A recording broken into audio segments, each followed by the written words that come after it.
오늘은 이사야 54장 1절에서 10절까지 말씀 묵상하겠습니다. 54장 1절에서 10절까지 그리스도를 통해 이루실 구원의 은혜와 회복. 바벨론 포로 상태에 고난의 터널을 지나고 있는 이스라엘에게 주시는 하나님의 위대한 회복의 선언이죠. 고난받는 종 그리스도죠. 그리스도에 대한 대속 사역 이후에 찾아오는 하나님 나라의 영광스러운 확장과 변치 않는 언약적 사랑을 보여줍니다. 54장은 53장의 고난받는 종 그리스도의 죽음과 부활이라는 기초 위에 세워진 은혜와 회복의 역사입니다. 53장에는 고난받는 그리스도, 그가 찔린 우리의 허물 때문이다. 대속의 기초를 말씀하셨고 54장은 그 사역 결과로 이루어질 새로운 하나님의 나라의 회복과 거룩한 주의 백성과 자녀들이 누리게 될 영광의 풍성함에 대해서 말씀하고 있습니다. 고난의 종신 그리스도의 고난이 가져온 승리의 노래입니다. 과거의 수치와 절망의 상태는 끝나고 하나님의 신실하심이 깨어진 관계를 복구하는 새로운 창조와 구원의 은혜에 대한 말씀이죠. 이는 단순히 포로 기한을 넘어서 그리스도를 통해 이루실 하나님 나라의 회복과 모든 사람들을 향한 구원과 영생의 길을 여는 하나님의 놀라운 계획과 뜻입니다. 1절에 잉태하지 못하여 출산하지 못한 너는 노래할 자다. 상고를 겪지 못한 너는 외쳐 노래할 자다. 이는 홀로 된 여인의 자식이 남편 있는 자의 자식보다 많음이라 여호와께서 말씀하셨나니라. 잉태하지 못하며 출산하지 못한 너, 불이 많은 여인, 이것은 영적으로 파산한 이스라엘이죠. 나아가서 소망 없는 모든 시대의 사람들이에요. 당시 불임은 단순한 생물학적 결함이 아니라 하나님의 저주로 인식되기도 했죠. 그러나 하나님께서 역설적으로 그들은 노래하라 라고 명령하십니다. 즉 예언의 말씀이 아브라함과 사라의 언약을 상기시킵니다.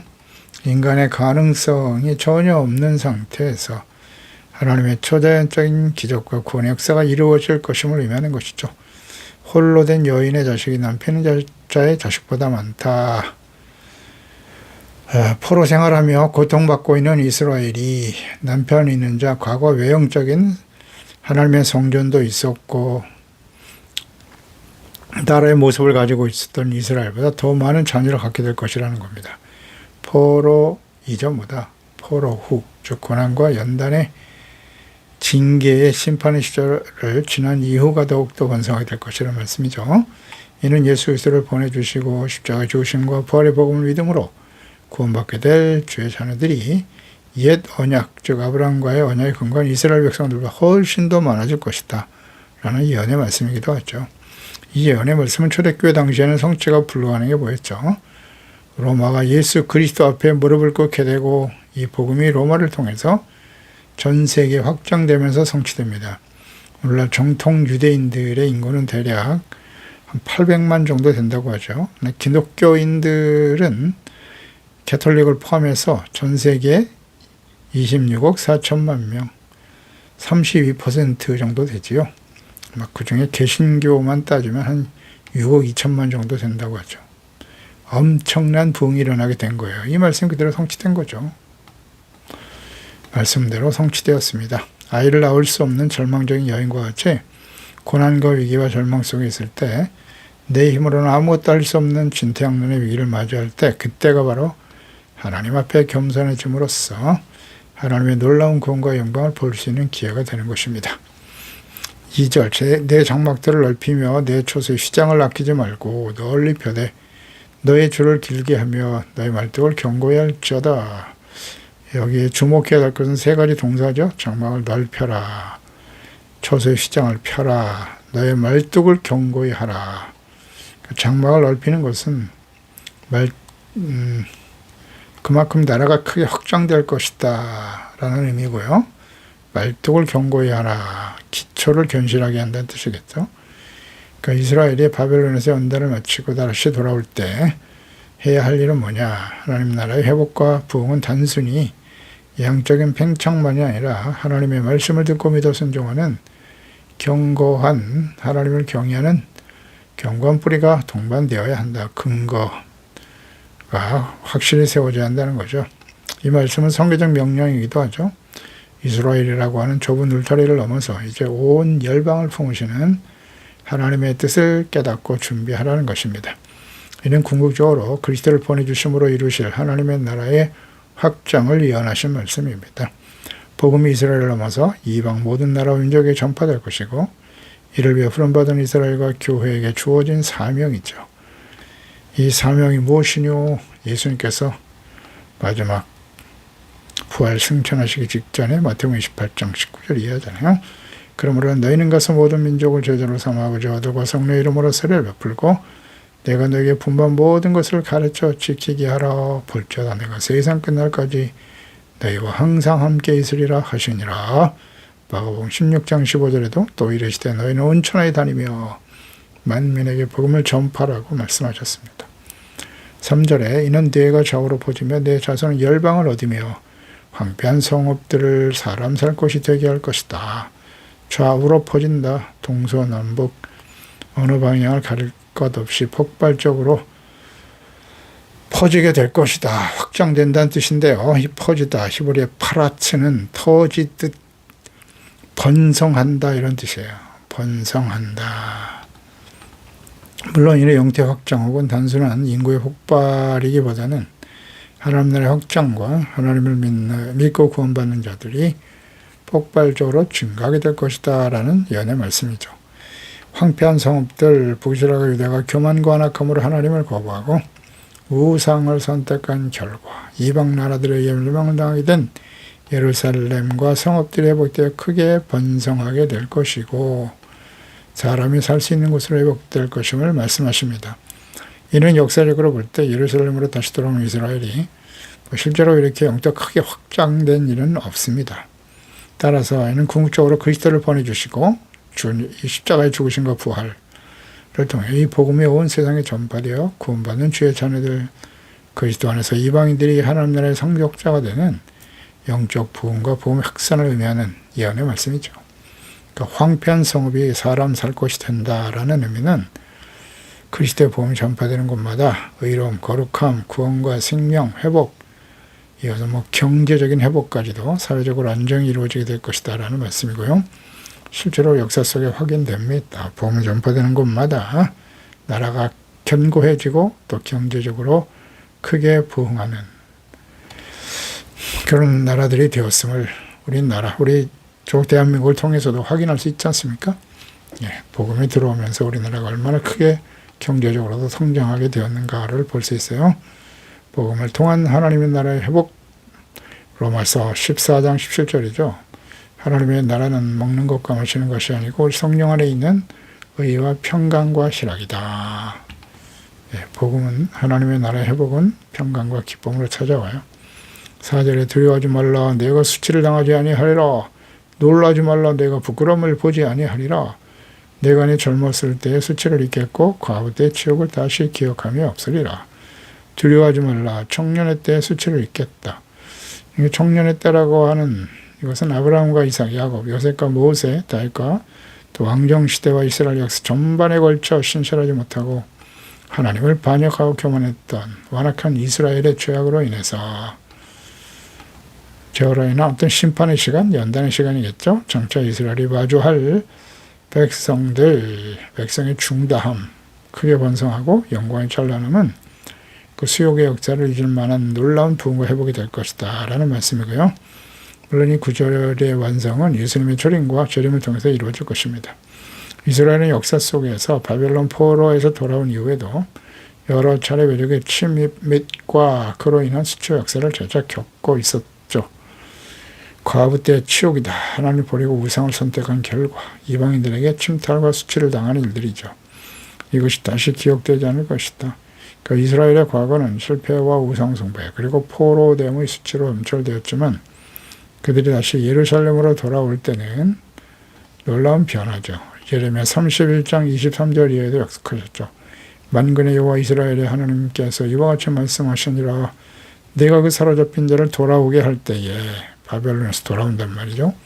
그들이 유다 땅과 성읍들에서 다시 말을 쓰리니 의로운 처소여 거룩한 산이여 여호와께서 내게 복을 주시기를 원하노라 할 것이며 그러나 그날 후에 내가 이스라엘 집과 맺을 언약은 이러하니 곧 나의 법을 그들의 속에 두고 마음에 기록할 것이다 하셨고요.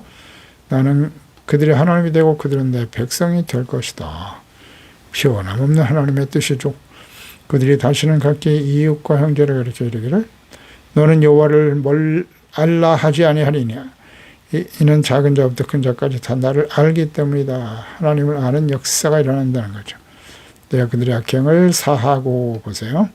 다시는 그 죄를 기억하지 아니할 것이다 라고 말씀하시네요. 돌아올 때는 모든 사람들이 하나님을 알고 경외하며 하나님이 다시는 그 죄를 기억하지 않을 것이라고 하시네요. 5절에 이는 너를 지으신 이가 내 남편이라는 표현 쓰셨고요. 그 이름은 만군의 여호와이시며, 그렇죠? 내 구속자라는 표현도 쓰셨고요. 거룩한 이신이라 라고 하셨네요.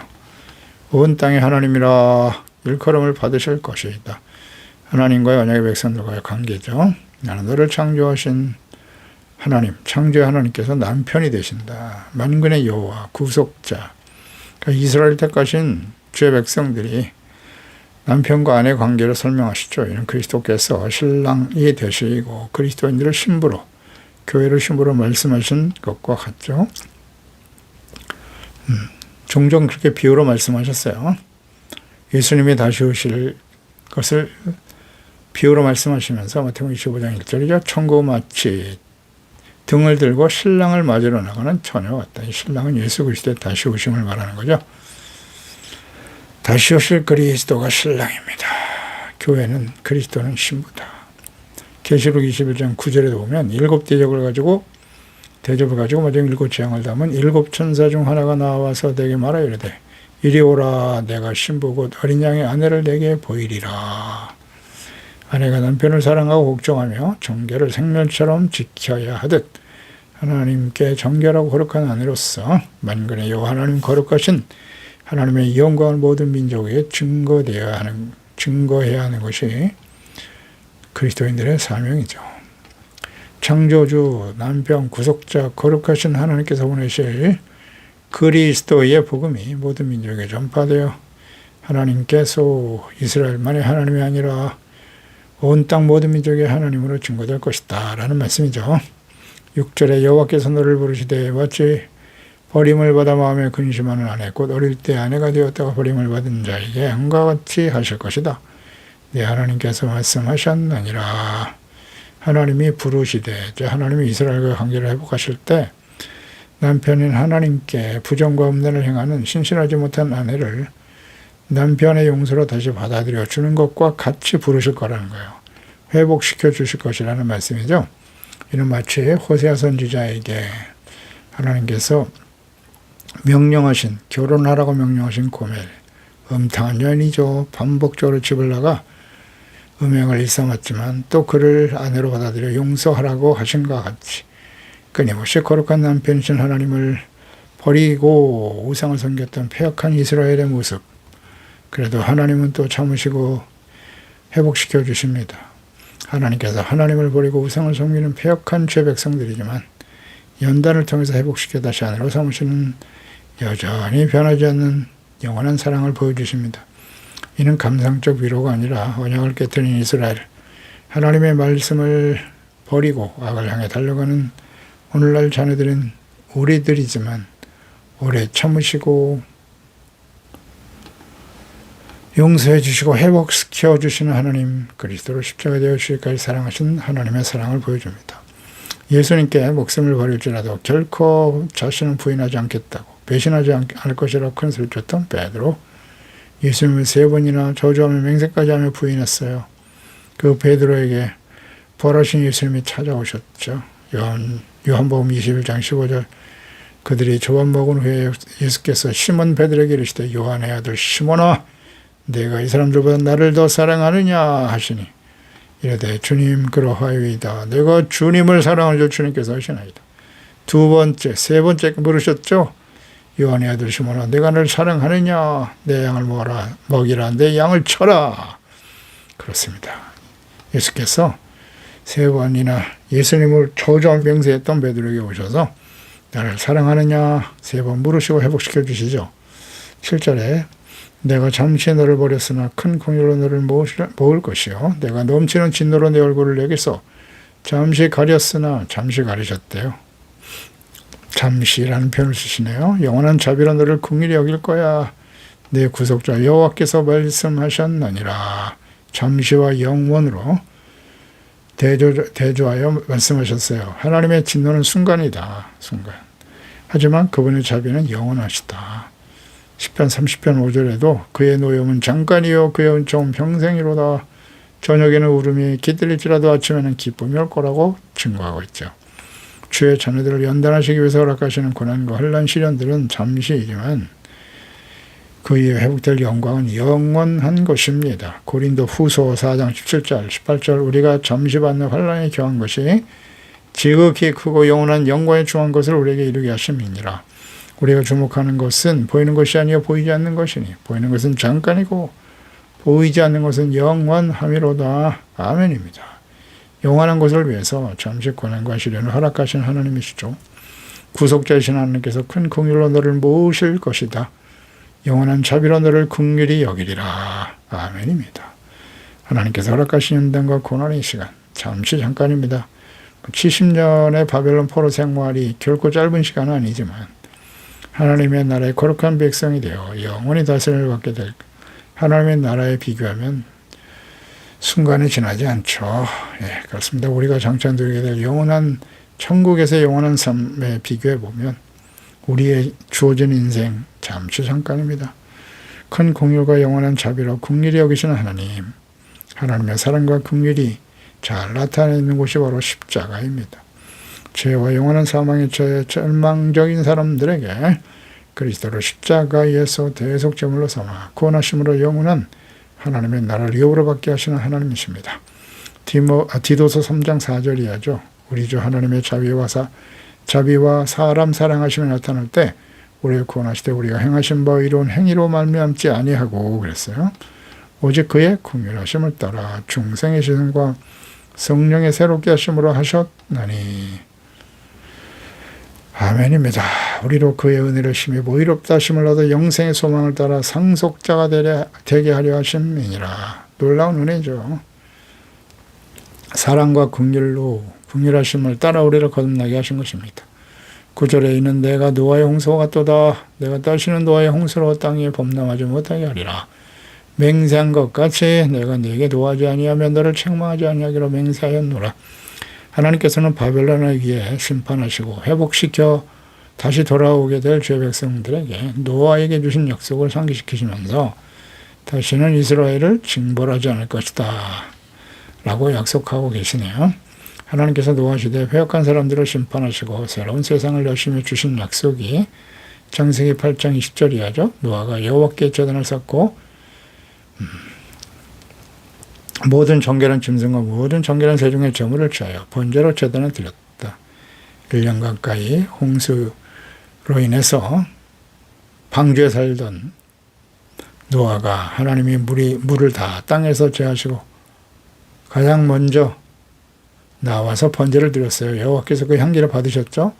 그 중심에 이르시되 내가 다시는 사람으로 말미암아 땅을 저주하지 않을 거야. 이는 사람의 마음에 계획하는 바가 어려서부터 악하다. 이걸 인정하셨네요. 아담과 하와를 떠나 그 이후에 태어난 모든 사람들은 어때요? 태어날 때부터 어려서부터 악하다. 하나님 이렇게 말씀하시잖아요.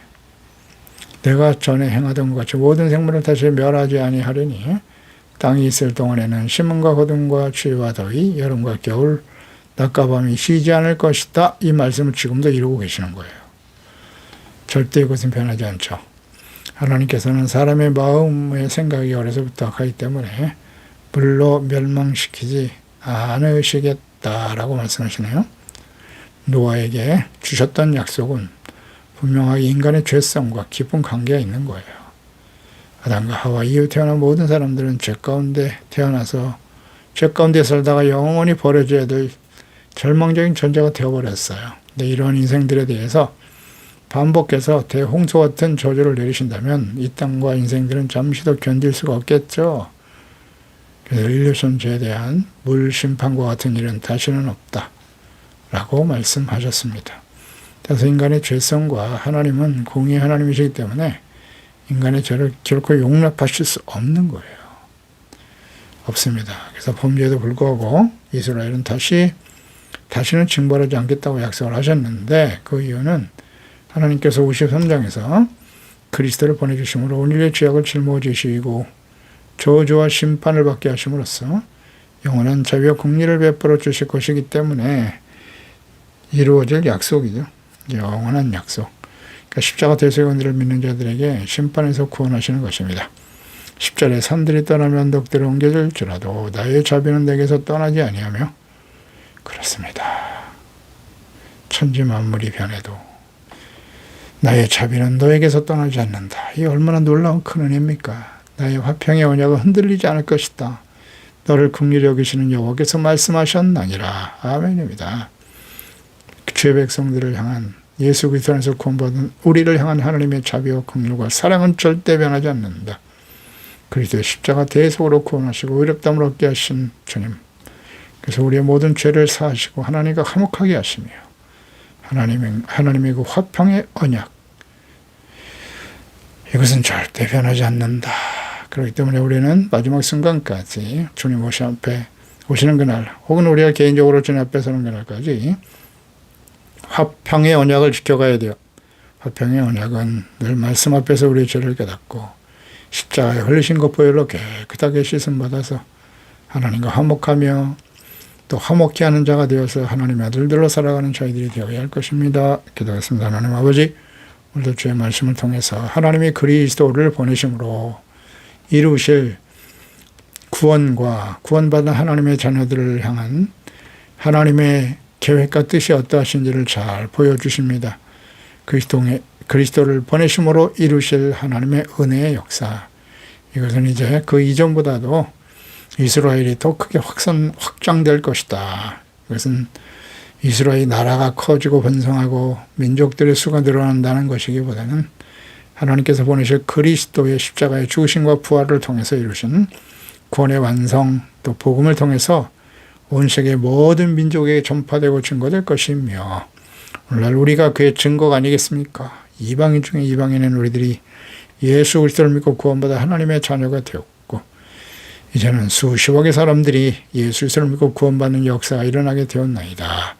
주여, 마지막 순간까지 주님 앞에 서는 그날까지 거룩한 주의 자녀들이 하나님의 그 영원하신 사랑, 화평의 언약을 소중하게 여기고 은혜를 헛되이 여기지 않게 하시며 말씀과 기도로 깨어있고 경건하고 거룩한 삶을 통해서 주의 영광을 나타내며 우리의 삶을 통해서 신실한 하나님의 자녀 그리스도인의 삶을 통해서 많은 사람들이 하나님의 영광을 보게 하시고 그리스도 안에 있는 생명과 구원의 은혜를 함께 누리며 살아갈 수 있게 하소서. 예수님의 이름으로 기도드리옵나이다. 아멘.